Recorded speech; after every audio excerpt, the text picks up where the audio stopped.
செய்வதற்காக மிர்சி சார். நாங்கள் இருப்பதும் நிர்மூலமாக அவங்க இருப்பதும் கர்த்தருடைய சுத்த கிருபை மட்டுமே.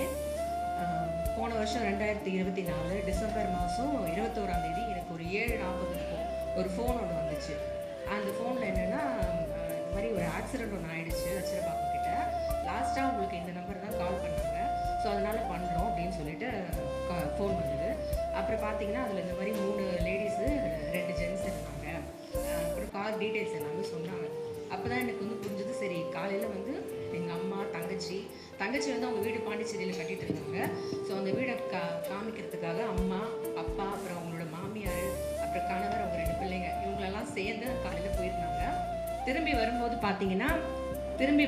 பார்த்தீங்கன்னா அந்த அச்சிரப்பாக்கம் கிட்ட அந்த ஆக்சிடெண்ட் ஆகிடுச்சு. ஃபோன் பண்ணோடனே எங்களுக்கு என்ன பண்ணுறதுன்னு ஒன்றுமே புரியவே இல்லை. ரொம்ப பயந்துட்டோம். அப்புறம் உயிருக்கெல்லாம் ஒன்றும் பிரச்சனை இல்லைன்னு சொல்லி கேட்டோம். அவங்க ஒன்றும் பிரச்சனை இல்லை, ஆனால் எல்லோரும் கொஞ்சம் பயங்கரமான அடி இருக்குது, நீங்கள் கொஞ்சம் சீக்கிரம் வந்துடுங்க அப்படின்னு சொன்னாங்க. அப்புறம் நான் என் ஹஸ்பண்டுக்கு ஃபோன் பண்ணோன்னே அப்புறம் அவங்களும் அவங்க அண்ணன் எல்லோரும் சேர்ந்து கிளம்பி போயிட்டாங்க. அப்புறம் போய் பார்த்துட்டு ரொம்ப டைம் ஆகிடுச்சு. எந்த ஒரு ஃபோனும் இல்லை, எந்த இன்ஃபர்மேஷனுமே இல்லை. எங்களுக்கு இருக்கவே முடியல, ரொம்ப பயம் ஜாஸ்தி ஆகிடுச்சு. அதுக்கப்புறம் என்னோட இன்னொரு தங்கச்சி அவங்க வீட்டுக்காரர் என்ன பண்ணாங்கன்னா, சரி போதும் நம்மளும் கிளம்பலாம், ஏன்னா யாருமே ஃபோன் பண்ணால் எடுக்க மாட்டேங்கிறாங்க, ஆக்சிடென்ட் ஆன யாருமே ஃபோன் பண்ணால் எடுக்க மாட்டேங்கிறாங்க, இவங்க 2 பேர் மட்டும் இருந்தால் என்ன பண்ணுவாங்க, நம்மளும் போகலான்னு சொல்லி நாங்களும் கிளம்பிட்டோம். அப்புறம் கிட்ட போனதுக்கப்புறம் வீட்டுக்கார் வெளியே வரும்போது சொன்னாங்க, பார்த்துட்டு நீ ரொம்ப பயப்படாத, நீ நார்மலாக பேசினோன்னு ரொம்ப பதட்டமாயிடுச்சு, ஐயோ என்னாச்சுன்னு தெரியலையேன்னு சொல்லிட்டு அப்புறம் போகிறோம். பார்த்தோன்னே எங்களுக்கே அடையாளம் தெரியல. எங்கள் அம்மா ஃபஸ்ட்டு பெட்டில் எங்கள் அம்மா படுத்துட்டு இருக்காங்க. அவங்கள அந்த கோலத்தில் நாங்கள் பார்க்கவே இல்லை.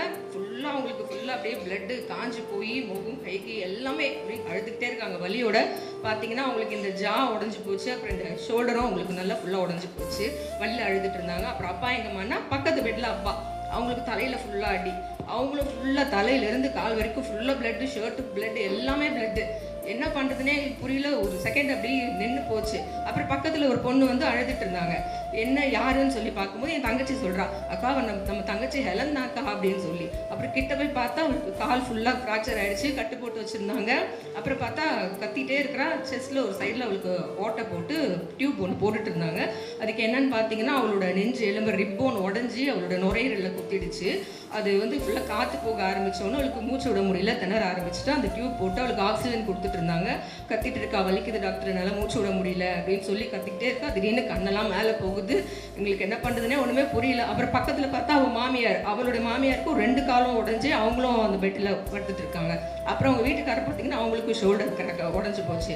அப்புறம் பார்த்தீங்கன்னா சின்ன பையன், அவனுக்கு வந்து 8 வயசு, அவனை காணோம். இன்னொரு சின்ன பையன் 5 வயசு, அவனுக்கு மட்டும் சின்ன சின்ன அடியோட அவன் இருக்கான், நடமாடிட்டு இருக்கான்.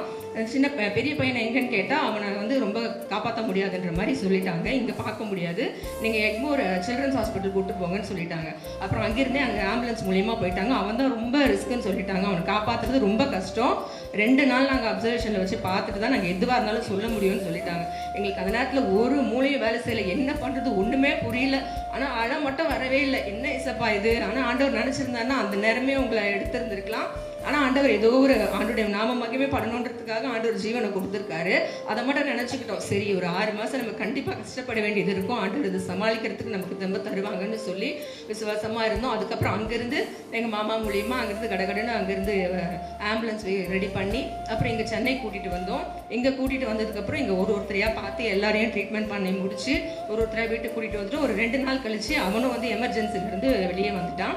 அதுக்கப்புறமா நாங்கள் வீட்டுக்கு கிளம்பும்போது எங்கள் அப்பாவுக்கு வந்து மூக்கில் வந்து டியூப் போட்டிருந்தாங்க. சரி எங்களுக்கு அதை பற்றி தெரியாது, சரி நாங்கள் டிஸ்சார்ஜ் ஆகி வரும்போது அதை எடுத்துருவாங்கன்னு நினச்சிருந்தோம். அப்போ தான் டாக்டர் கூப்பிட்டு சொன்னாங்க, இல்லை அவங்களுக்கு வந்து அதிர்ச்சியாக இல்லை என்னன்னு தெரியல, அவங்களோட சுவாச குழாய் வந்து ஓப்பனாகவே இருக்குது, அவரால் எதையுமே சாப்பிட முடியாது, அவர் எது சாப்பிட்டாலும் அங்கே உள்ளே போயிடும், ஸோ மூச்சு திணறல் வரும், அதனால் இந்த டியூப் அவருக்கு இருக்கணும், நீங்கள் அதில் தான் எதுனாலும் கொடுக்கணும், அதுவும் தண்ணி ஆகாரமாக தான் கொடுக்கணும் அப்படின்னு சொல்லிட்டாங்க. நாங்கள் சரி கொஞ்சம் நாள் சரியாயிடும் அப்படின்னு நினச்சிட்டு வீட்டுக்கு வந்துட்டோம். ஆனால் அதை நாங்கள் ப்ராசஸ் பண்ணும்போது எங்களுக்கு ரொம்ப கஷ்டமாக இருந்தது. ஏன்னா 2 மணி நேரத்துக்கு ஒரு தடவை அப்பாவுக்கு வந்து கொடுத்துக்கிட்டே இருக்கணும், அவங்களுக்கு டக்குன்னு ஜீரணமாயிடும், சுத்தமாக ஒரு தெம்புமே இருக்காது. அதுவும் பார்த்து நாங்கள் கொடுக்கணும், மருந்து மாத்திரை எதுவாக இருந்தாலும் அதிலேயே தான் நாங்கள் கொடுத்துட்டு இருந்தோம். இதுக்கு நடுவில் அம்மாவுக்கு திடீர்னு பயம் வரும், அழுவாங்க, எனக்கு என்னமோ பண்ணுதுன்னுவாங்க, மூச்சு திணறுதுன்னுவாங்க, இப்படியே மாற்றி ஹாஸ்பிட்டல் அங்கே எங்கன்னு சொல்லி இப்படியே தான் தெரிஞ்சுட்டே இருந்தோம். அப்புறம் எங்கள் அப்பா போக ரொம்ப உள்ளுக்கு போக ஆரம்பிச்சிட்டாங்க. எங்களுக்கு அவங்க நினைக்கும் நினைக்கும் போது ரொம்ப கஷ்டமாக இருக்கும். எல்லாருமே சரி ஒரு அளவுக்காவது ரெடி ஆகிட்டு வந்துட்டாங்களே, எங்கள் அப்பாவுக்கு மட்டும் இப்படியே இருக்கேன்னு சொல்லி வேதனைப்படுவோம். நானும் என் தங்கச்சியை மட்டும்தான் பார்த்துட்டு இருந்தோம். எங்கள் அப்பாவை சுத்தமாக அந்த நாலேஜுமே எங்களுக்கு இல்லை. எங்களுக்கும் குட்டி குட்டி பிள்ளைங்க தான் இருக்காங்க. அவங்களே நாங்கள் ஸ்கூலுக்கு அனுப்பணும். அந்த நேரத்துலையும் இப்படி பார்த்துட்டு இருக்கும்போது அப்பாவுக்கு நைட்டெல்லாம் இருமிக்கிட்டே இருப்பாங்க. சுத்தமாக தூங்க மாட்டாங்க. 2 மாதம் நாங்கள் தூங்கவே இல்லாமல் இப்படியே தான் முழிச்சுக்கிட்டே தான் இருப்போம் நாங்கள். அப்போது ஒரு நாள் என்னாச்சுன்னா, தங்கச்சி டியூப்பில் ஊற்றிட்டு இருந்தா, ஜூஸ் ஊற்றிட்டு இருக்கும்போது அது பிஞ்சிருச்சு. வெளியே அடிக்கும்போது அழ ஆரம்பிச்சிட்டா. என்ன ஏசப்பா, அப்பாவுக்கு இருக்கிற ஒரே ஆகாரம் அது வழியாக தானே போயிட்டு இருக்கு, இப்போ அதுவும் பிஞ்சிருச்சு, நாங்கள் என்ன பண்ணுறதுன்னு அழுதுட்டு இருந்தாவ. அப்போ நான் சொன்னேன், சரி பயப்படாதடி, இது எதுக்காகனா ஒருவேளை ஆண்டவர் இதை எடுக்கிறதுக்காக கூட நமக்கு சொல்லுவாங்க, நம்ம போய் பார்க்கலான்னு சொல்லி டாக்டரை போய் பார்த்தோம். அப்போ டாக்டர் சொன்னார், இப்போதைக்கு நீங்கள் டேப் போட்டுக்கோங்க, நாளைக்கு நம்ம இதை எடுக்கலாம், எடுக்கும்போது சாலிடான ஐட்டம் நம்ம கொடுத்து பார்க்கலாம் அப்படின்னு சொல்லி சொன்னாங்க. சரின்னு சொல்லிட்டு யார்ட்டையுமே சொல்லலை. நாங்கள் ப்ரேயர் பண்ணிகிட்டே நாங்கள் போனோம்.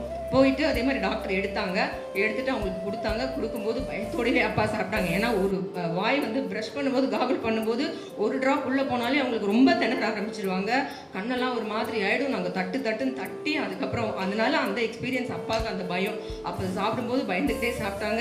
கடவுள் கிருபையில் அவங்க நல்லபடியாக சாப்பிட்டாங்க. அப்போ டாக்டர் சொல்லி அனுப்புனாங்க, இதுக்கப்புறம் எந்த பயமும் இல்லை, நீங்கள் போங்க, இருந்தாலும் கொஞ்சம் ரிஸ்க், நீங்கள் அவரை வந்து பார்த்துக்கோங்கன்னு சொல்லி அனுப்பிட்டாங்க. இப்படியா ஆண்டவர் எங்கள் 6 மாதம் எங்களோடு கூட இருந்து எவ்வளோ பிரச்சனை. ஒரு தடவை நாங்கள் இவங்களுக்கு மாற்றி அவங்களுக்கு மாற்றின்னு டாக்டர் கிட்ட ரிவ்யூ போகும்போது, ஒவ்வொரு தடவை ரிவ்யூ போகும்போது அவ்வளோ காசு செலவாகும். ஒரு ஸ்கேன், ஒரு டெஸ்ட் எல்லாம் எடுக்கும்போது அவ்வளோ செலவாகும். அப்போ ஒரு நாள் தவறாமல், இல்லை வாரத்தில் ஒரு 2 நாளாக அண்ணனை ஃபோன் பண்ணி, எங்களுக்கு பயப்படாதம்மா, உங்களுக்காக நாங்கள் ப்ரேயர் பண்ணிட்டு இருக்கோம், இப்போ ஃபாஸ்டிங் ப்ரேயரில் கூட உங்களுக்காக தான் பண்ணோன்னு சொல்லி அவ்வளோ ஆறுதல் கொடுத்து எங்களுக்கு. நாங்கள் அந்த ஹாஸ்பிட்டல்லேருந்து வந்ததுக்கப்புறமா நாங்கள் டெய்லியும் வீட்டில் உட்காந்து ப்ரேயர் தான் பண்ணுவோம். ப்ரேயர் பண்ணிட்டு தான் தூங்குவோம். ஆண்டோடைய ஜெபம் எங்கள் கூடவே இருந்துச்சு. அதுதான் எங்களுக்கு அவ்வளோ ஆறுதலை கொடுத்துச்சு. எல்லாருமே நல்லபடியாக ரெக்கவர் ஆகிட்டு வந்தாங்க. என் தங்கச்சிக்கு வந்து கால் உடைஞ்சி ராடு வச்சுருக்காங்க. அவளுக்கு இந்த இடம் ஃபுல்லாக, அந்த காலில் ஃபுல்லாக போயிடுச்சு. அது வந்து எதுவுமே பண்ண முடியாதான், தானாகவே தான் அந்த இன்ஃபெக்ஷன் சரியாகி புண்ணு மாதிரி வந்து அப்புறம் அதுவே தான் சரியாகணும். அதுக்கப்புறம் அவளுக்கு வந்து ஸ்கின் எடுத்து அந்த இடத்துல வச்சாங்க அவளுக்கு. இப்போ அவள் கடவுள் கிருபையில் நல்லா இருக்கா, வண்டி ஓட்டுறா, பிள்ளைங்களெல்லாம் வண்டியில் தான் கூட்டிகிட்டு போயிட்டு வரா. என்னோட கூட இன்னைக்கு வந்திருக்கா அவள். இப்படி கொஞ்ச நாள் இருக்கும்போது அதுக்கப்புறம் பார்த்திங்கன்னா, என்னோட ஹஸ்பண்ட் வந்து கிரிக்கெட் விளையாடும் போது கீழே விழுந்துட்டாங்க. கீழே விழும்போது இந்த ஷோல்டரில் இருக்க டெண்டன் வந்து அவங்களுக்கு டேர் ஆகிடுச்சு. அப்போது அது எனக்கு பெருசாக தெரியல. ஆனால் பார்த்தீங்கன்னா அது இருந்தால் மட்டும்தான் அவங்களால போலிங்லாம் போட முடியும். அப்போ டாக்டர் பார்க்கும்போது டாக்டர் என்ன சொன்னாங்கன்னா, இது கண்டிப்பாக ஆப்ரேஷன் பண்ணணும், ஆப்ரேஷன் பண்ணிவிட்டு காலில் இருந்து நரம்பு எடுத்து அதை எடுத்து சேர்த்து வச்சு தைக்கணும் அப்படின்ற மாதிரி சொல்லிட்டாங்க.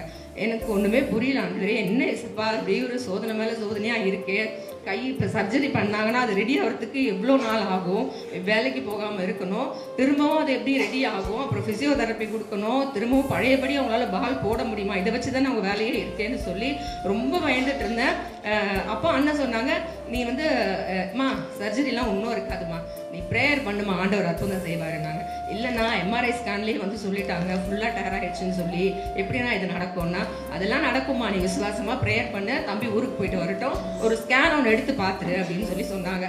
நானும் சரி சொல்கிறாங்க, ஆண்டோடைய மனுஷன் சொல்கிறாங்கன்னு சொல்லிட்டு நானும் வீட்டுக்கு வந்து எங்கள் ஃபேமிலி ப்ரேயர்லேயும் சரி எல்லாருமே சரி, ஆண்டவரே அற்புதமாக இதை மாற்றுங்க, இது எப்படியாவது சர்ஜரியே இல்லாமல் இது நடக்கணும்னு சொல்லி தினமும் ப்ரேயர் பண்ணுவோம். என் வீட்டுக்கார் ஃபேமிலி ப்ரேயர் பண்ணும்போதெல்லாம் சொல்லுவாங்க, எப்படி இது நடக்கும், எல்லாமே இப்படி வந்துருச்சு, நீ ரொம்ப இது எதிர்பார்க்காத அப்படின்னு. பரவாயில்லைங்க, நம்ம சின்ன பிள்ளை போல் நம்ம ஆண்டவர்கிட்ட கேட்கலாம். ஏன்னா சின்ன பசங்களுக்கு தான் தெரியாது எது நடக்கும் எது நடக்காதுன்னு தெரியாது.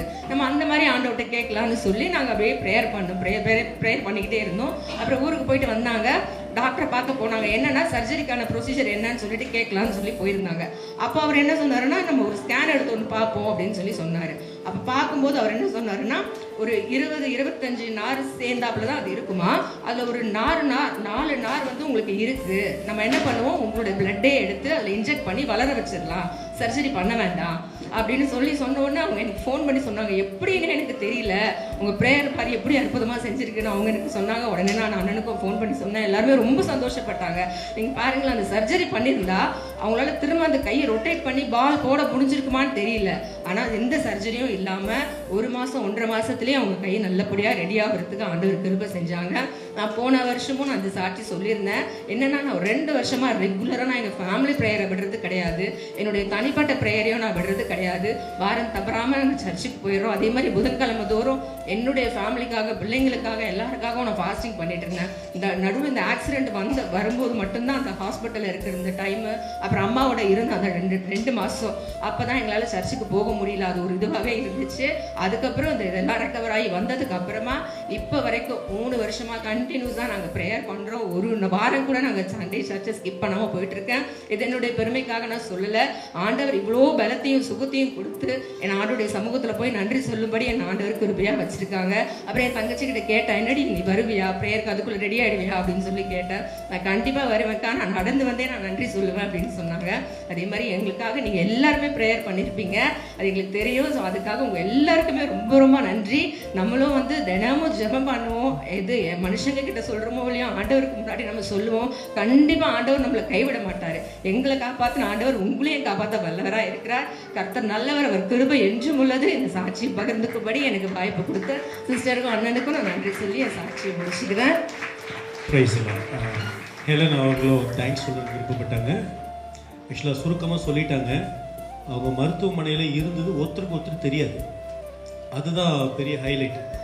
ஒரு 2 நாள் வரைக்கும் யாருக்குமே யார் எந்தெந்த ஹாஸ்பிட்டலில் இருக்கிறாங்க அப்படின்னு தெரியாது. 2 நாள் கழிச்சு தான் நான் போய் பார்த்தேன். எனக்கு தலை சுற்றிருச்சு. நான் நேராக அவர் நந்தாபுரத்தை கூப்பிட்டு, தயவுசெய்து எனக்கு ஏதாவது ஒரு டீயை வாங்கி கொடுங்க பார்த்துட்டு என்னால். அப்போது நேரில் பார்த்து அவங்களுக்கு எப்படி இருந்திருக்கும். உண்மையிலேயே கர்த்தர் மட்டும்தான் இவங்களோட கூட இருந்தார். இந்த மனுஷ தயவுன்னு சொல்கிற இடத்துல இவங்களுடைய கணவன்மார்களே கர்த்தர் கொடுத்தார். அவங்களுடைய ஒத்துழைப்பு நல்லாவே இருந்தது. ஏன்னா இவங்க குடும்பத்தில் பையன் கிடையாது, 3மே பொண்ணு.